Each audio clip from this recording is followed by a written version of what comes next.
Look around you right now. Look at the light filling the room. Look at the screen illuminating your face. If I were to ask you who discovered the exact physical laws that allow your eyes to see these things, whose name would you give me? When you think of the physics of light, the intricate mechanics of the human eye, or the invention of the camera, who do you picture? You are taught to revere the absolute giants of the European scientific revolution.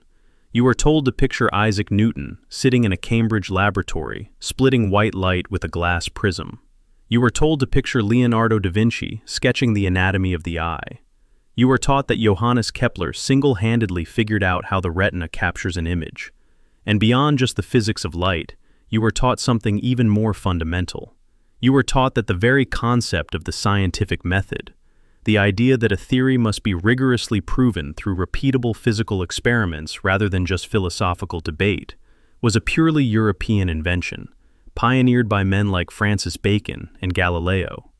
We are told that these brilliant European minds spontaneously pulled humanity out of the Dark Ages and figured out exactly how the universe is illuminated. But the absolute foundational blueprint for modern optics was not drafted in a 17th century English university. The first camera was not built during the Italian Renaissance, and the modern scientific method was not born in Europe at all.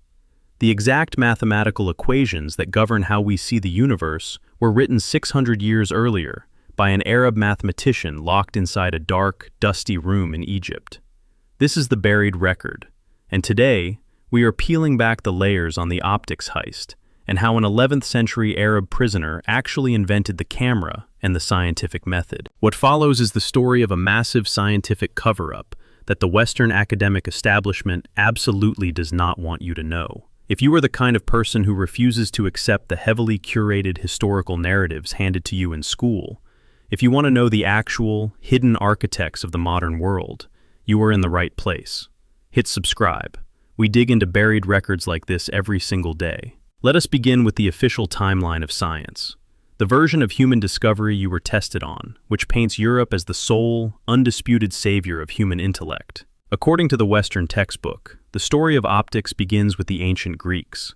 For over 1,000 years, the greatest minds of Western antiquity, including Plato, Euclid, and Ptolemy, believed in something called the emission theory. It was the widely accepted, foundational belief that human beings saw the world because our eyes literally shot out invisible beams of fire or light. They believed your eye functioned like a flashlight, scanning the room, hitting objects with a visual laser beam, and reporting the shape back to your brain. It sounds utterly ridiculous to us today, but this was the absolute, unquestioned scientific dogma of the West for centuries. The standard textbook narrative tells us that Europe languished under this bizarre Greek theory, and under the heavy, anti-science dogma of the Middle Ages, until the miraculous dawn of the European Renaissance. Suddenly, in the 16th and 17th centuries, the West wakes up. Johannes Kepler supposedly realizes that the eye is not shooting out lasers, but is actually a passive receiver of light, and he maps the geometry of the retina. A few decades later, Isaac Newton publishes his absolute masterpiece, simply titled Optics. He maps the behavior of light, reflection, and refraction. Concurrently, the English philosopher Francis Bacon declares that science can no longer rely on ancient Greek philosophy. Bacon argues that true science requires the scientific method, a systematic process of observation, hypothesis, and physical experimentation. The West completely crowns itself. Europe claims absolute, exclusive authorship over the physics of vision, the invention of the camera, and the very concept of experimental science. They draw a straight, unbroken line from the ancient Greeks directly to Isaac Newton, completely ignoring a massive, glaring 800-year gap in the timeline. But if you actually dig into the historical archives, if you look at the Latin translation logs of the Middle Ages, and if you trace the mathematical formulas used by Kepler and Newton back to their absolute origins, that beautiful, isolated narrative of Western scientific genius shatters completely. To find the true father of optics, the inventor of the first camera, and the original author of the scientific method, we have to completely abandon the 17th century laboratories of Europe. We have to travel back in time, over 600 years before Isaac Newton was even born. We have to travel to the beating heart of the Islamic Golden Age, the massive, glittering city of Cairo in the 11th century. In the 1020s, Cairo was the capital of the Fatimid Caliphate, ruled by a notoriously volatile and dangerous caliph named al-Hakim bi Amr Allah. During this time, a brilliant Arab polymath, mathematician, and astronomer named Ibn al-Haytham was living in the city of Basra, in modern-day Iraq. Ibn al-Haytham was a genius of unprecedented caliber. He looked at the annual, devastating flooding of the Nile River in Egypt and boldly claimed that if he were given the resources, he could mathematically design a massive dam to regulate the river's flow. Word of this boast reached the Caliph al-Hakim in Cairo. The Caliph immediately summoned Ibn al-Haytham to Egypt, gave him a massive fortune, and ordered him to build the dam. But when Ibn al-Haytham actually traveled down the Nile and saw the sheer, terrifying scale of the river, he realized his mathematical models were completely insufficient.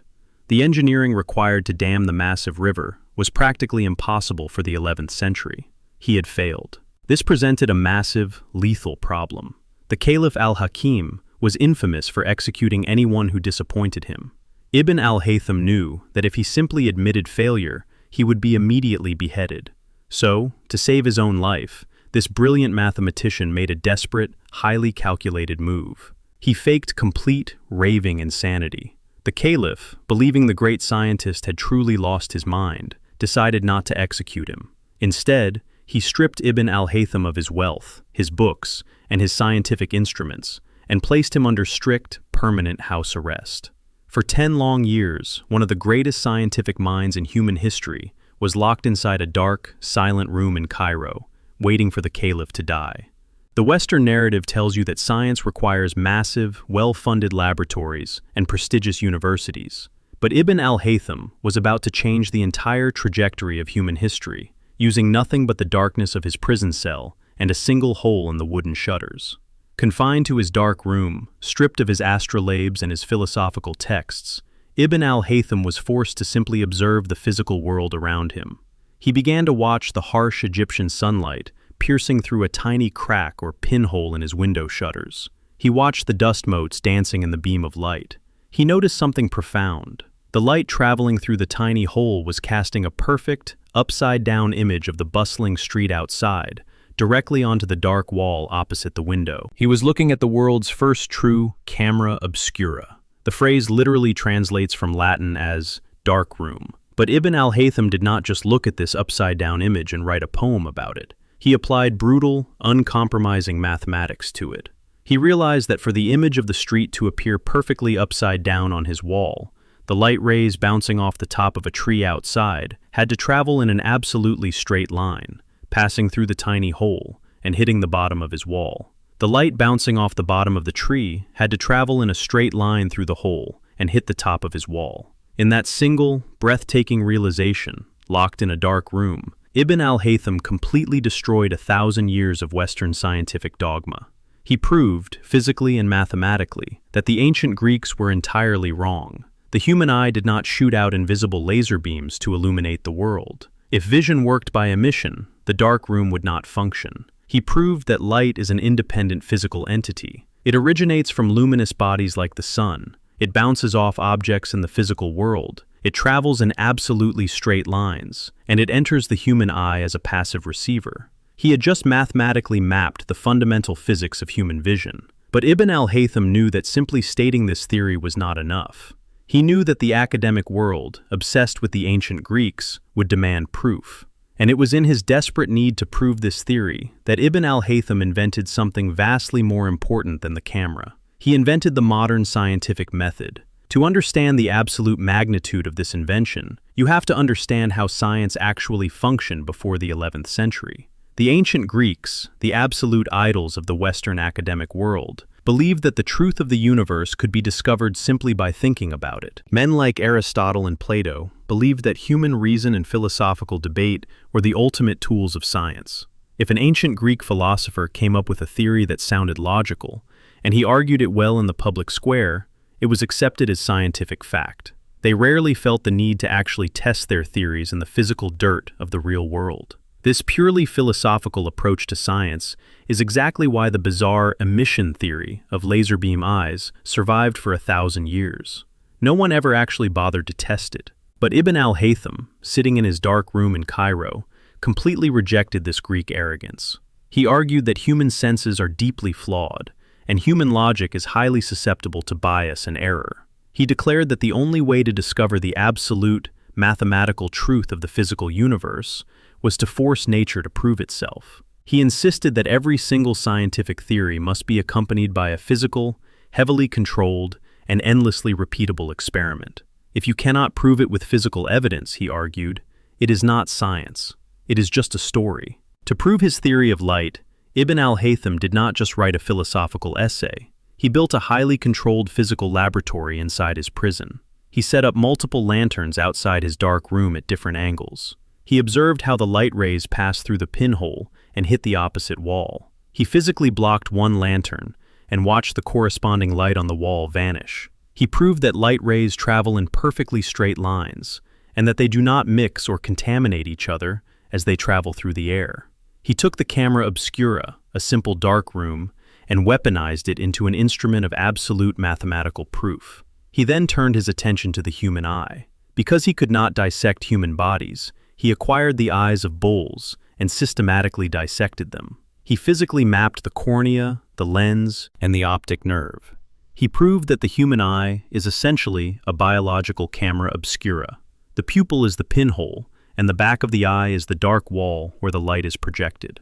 For 10 years, under the constant threat of execution, this faked madman conducted hundreds of massive, highly complex experiments using lenses, mirrors, and water-filled glass spheres to calculate the exact mathematics of refraction and reflection. He compiled all of this revolutionary data into a massive 7-volume masterpiece. In Arabic, it was titled Kitab al-Manazir, the Book of Optics. It was not just a book about light. It was the absolute, undeniable birth certificate of the modern scientific method. He had successfully mapped the physics of vision, and he had laid down the exact, step-by-step rules for experimental science, 500 years before the European Renaissance even began. In 1021, the mad Caliph al-Hakim finally died. Ibn al-Haytham was released from his house arrest. He had survived, and he had written the text that would completely rewrite the history of human civilization. But a massive, terrifying question emerges. If the absolute foundational blueprint for modern optics, the camera, and the scientific method was written in Arabic, in 11th century Egypt, how did those exact same mathematical models suddenly become the original discoveries of Leonardo da Vinci, Johannes Kepler, and Francis Bacon in Renaissance Europe? To answer that question, we have to look at the massive, highly lucrative, and deeply obscured academic translation superhighway of the Middle Ages. You are taught that the European scientific revolution was a closed, isolated explosion of European genius. You are told that men like Newton and Kepler stood on the shoulders of giants, but you are deliberately led to believe that those giants were exclusively Greek and European. But the physical reality of the 12th and 13th centuries destroys that myth entirely. While Northern Europe was still struggling through the intellectual stagnation of the Dark Ages, massive cultural collisions were happening in places like Toledo, in Islamic Spain, and on the island of Sicily. As Christian armies began to slowly conquer these highly advanced Islamic territories, they did not just find gold and land. They found massive, state-funded libraries containing hundreds of thousands of Arabic manuscripts. The Europeans were absolutely stunned by the sheer, terrifying mathematical and scientific superiority of the Islamic world, and they immediately launched one of the most aggressive, large-scale translation movements in human history. European monks and scholars flooded into Toledo. They sat down with bilingual Jewish and Arab scholars and began furiously translating centuries of Islamic scientific genius from Arabic into Latin. And right at the center of this massive intellectual extraction was Ibn al-Haytham's masterpiece. In the late 12th century, an unknown European scholar translated the massive, 7-volume Kitab al-Manazir into Latin. They gave it a new, European title, De Aspectibus. When this Latin translation hit the universities of Europe, it did not just cause a ripple, it caused an absolute intellectual earthquake. European scholars, who had been completely paralyzed by the flawed, ancient Greek theories of vision, suddenly held in their hands a flawless, mathematically perfect explanation of the physical universe. It was a revelation. De Aspectibus did not just sit on a shelf gathering dust. It became the absolute, undeniable, mandatory textbook for every single major European scientist, astronomer, and philosopher for the next 400 years. It was copied, heavily circulated, and obsessively studied in the universities of Oxford, Paris, and Padua. The Franciscan friar Roger Bacon, widely celebrated in the West as one of the earliest European pioneers of the scientific method, literally built his entire academic career by reading, summarizing, and heavily copying Ibn al-Haytham's Latinized work. But as the Book of Optics became the central pillar of European science, the Western academic establishment executed a massive, highly successful campaign of historical erasure. They had a major ideological problem. They were in the middle of launching massive, bloody crusades against the Islamic world. They were actively telling the European public that the Muslims were backward, irrational barbarians. They could not publicly admit that the greatest, most mathematically advanced scientific text in European universities was written by an Arab Muslim. It completely destroyed their narrative of European Christian supremacy. So, they engaged in a deliberate process of identity theft. They could not pronounce, or deliberately chose to obscure, the name Ibn al-Haytham. So they Latinized it. They started referring to the author simply as Alhazen. By stripping away his Arabic name and his Islamic context, the European academic establishment turned Alhazen into a vague, mythical figure. Over the centuries, many European students reading De Aspectibus completely forgot, or were deliberately never taught, that the author was an 11th century Arab prisoner. They simply assumed Alhazen was just another ancient Greek or Roman philosopher, safely belonging to the Western intellectual lineage. The West completely absorbed the brilliant, mathematically flawless science of the Islamic Golden Age, slapped a Latinized name on it, and quietly erased the original author from the mainstream historical timeline. This massive identity theft set the stage for the ultimate scientific heist. By the time the Italian Renaissance and the scientific revolution actually began in the 16th and 17th centuries, the mathematical foundation of optics had already been entirely solved by Ibn al-Haytham. The heavy lifting was completely done. The blueprints were already sitting right there in the European university libraries, fully translated into Latin. So, when the iconic, undisputed heroes of Western science began to make their groundbreaking discoveries, what were they actually doing? Were they inventing a new science out of thin air, or were they simply reading an Arabic textbook? When you actually look at the personal libraries, the written notes, and the explicit citations of the undisputed heroes of the scientific revolution, the illusion of isolated European genius completely evaporates. They were not inventing a new science out of the darkness. They were directly, heavily, and undeniably building their entire optical empires on the mathematical bedrock laid by an 11th century Arab prisoner. Let us look at Leonardo da Vinci. The Western world worships da Vinci as the ultimate Renaissance man, the visionary who single-handedly sketched the future. In his famous, highly guarded notebooks, da Vinci sketched out the mechanics of the camera obscura and the anatomy of the human eye. Western art historians often point to these sketches as proof of his unparalleled, original genius. But da Vinci did not invent the camera obscura. By the time da Vinci was sketching in 15th century Italy, the Latin translation of Ibn al-Haytham's Book of Optics had been circulating through the Italian peninsula for over 200 years.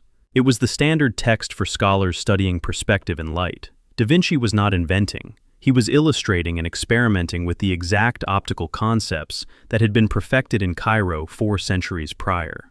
Now, let us look at Johannes Kepler, the man universally crowned by Western textbooks as the discoverer of how the retina actually works. In the year 1604, Kepler published his absolute masterpiece on the physics of vision, the book that supposedly launched modern optics. But if you look at the physical cover of Kepler's original Latin manuscript, the truth of the intellectual heist is printed right there in the title. He titled his groundbreaking book Ad Vitelionum Paralipomena, which translates to Supplement to Witello. Who was Witello? Witello was a 13th century European monk who wrote a massive encyclopedia on optics. But Witello's encyclopedia was not original. It was, quite literally, just a massive, heavily plagiarized summary of Ibn al-Haytham's translated Book of Optics. The European academic establishment of the Middle Ages simply took the Arab science, repackaged it under a European monk's name, and passed it off as Western knowledge. Johannes Kepler knew exactly what he was doing. He was not starting from scratch. He was directly, explicitly expanding upon the mathematical architecture of Alhazen. Kepler's calculations of light refraction, his understanding of the eye as a biological camera, and his mapping of the visual field were entirely reliant on the fact that an Arab mathematician had already done the heavy lifting 6 centuries earlier.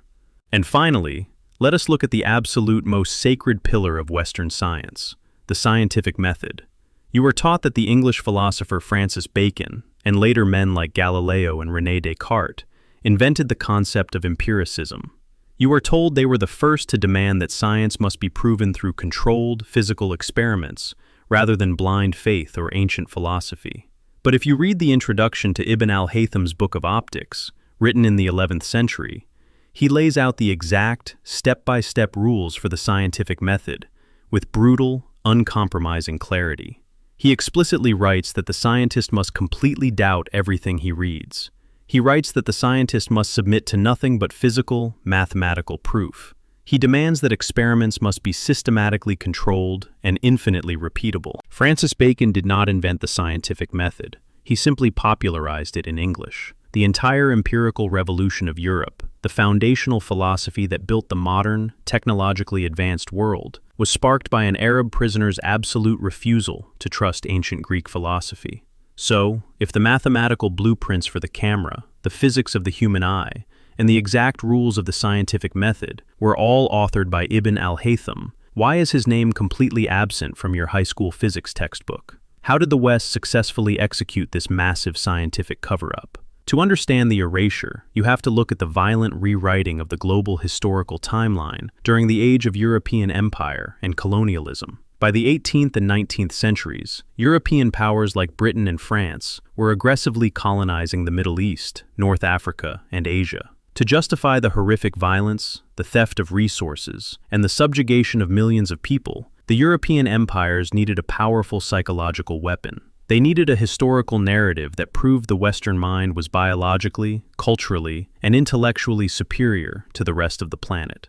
They had to construct a myth that the East was fundamentally irrational, driven entirely by religious fanaticism, mysticism, and emotional chaos. They had to claim that the concepts of cold, hard logic, mathematics, and empirical science were the exclusive, copyrighted property of the white European male. And that meant completely erasing the Islamic roots of the scientific revolution. If the British and French empires admitted that the very scientific method they were using to build their advanced navies and their powerful rifles was actually invented by an 11th century Arab Muslim in Egypt, the entire intellectual justification for European supremacy would instantly shatter. They could not claim to be bringing the light of reason to a backward and savage East if they were forced to admit that the East had actually taught them how to measure light in the first place. So, the Western academic establishment executed a massive, highly deliberate campaign of historical amnesia. When Western historians began to write the definitive, authorized history of human science, they deliberately drew a straight, unbroken line from the ancient Greeks, completely skipped over the 800 years of the Islamic Golden Age, and landed directly in the lap of the European Renaissance. They took the massive, undeniable genius of Ibn al-Haytham and quietly scrubbed him from the curriculum. They dropped his Latinized name, Alhazen, from the physics textbooks. They took his revolutionary discoveries about the camera obscura, light refraction, and the scientific method, and they simply reassigned the credit. They gave the camera to Da Vinci. They gave the retina to Kepler. They gave the scientific method to Bacon. They gave the physics of light to Newton. They took the brilliant, perfectly engineered scientific architecture of the Islamic world, smashed the original name off the foundation, and slapped a European patent on it. They built the modern scientific world on a stolen blueprint. Today, we build massive, billion-dollar space telescopes. We carry incredibly advanced digital cameras in our pockets. We sit in university lecture halls and nod along as professors praise the unique, unparalleled, isolated genius of the European scientific revolution. We are told that the West alone crawled out of the darkness and figured out how to see the universe. But the modern scientific mind was not born in a 17th century Cambridge laboratory. It was entirely awakened, shaped, and permanently defined by a man sitting in a dark, dusty room in 11th century Cairo. The scientific revolution was not a spontaneous European miracle. It was a massive, highly successful intellectual heist. The West didn't invent the light of reason. They simply looked through a mathematical lens that had been perfectly ground, polished, and handed to them by an Arab genius centuries earlier. Everything you just heard is documented. The massive, undeniable presence of the Latinized Book of Optics in the libraries of Renaissance Europe is a physical fact. Johannes Kepler's explicit reliance on the mathematics of Alhazen is printed right on the title page of his own book. The exact, step-by-step formulation of the scientific method is sitting right there in the Arabic text of Kitab al-Manazir, written 500 years before Francis Bacon picked up a pen. The question isn't whether it's true. The question is, why is the true father of modern science deliberately kept out of your textbook? If this completely shattered how you see the scientific revolution and the myth of Western intellectual supremacy, share it with someone who needs to hear this. The buried record demands the truth. Subscribe, and we will keep digging.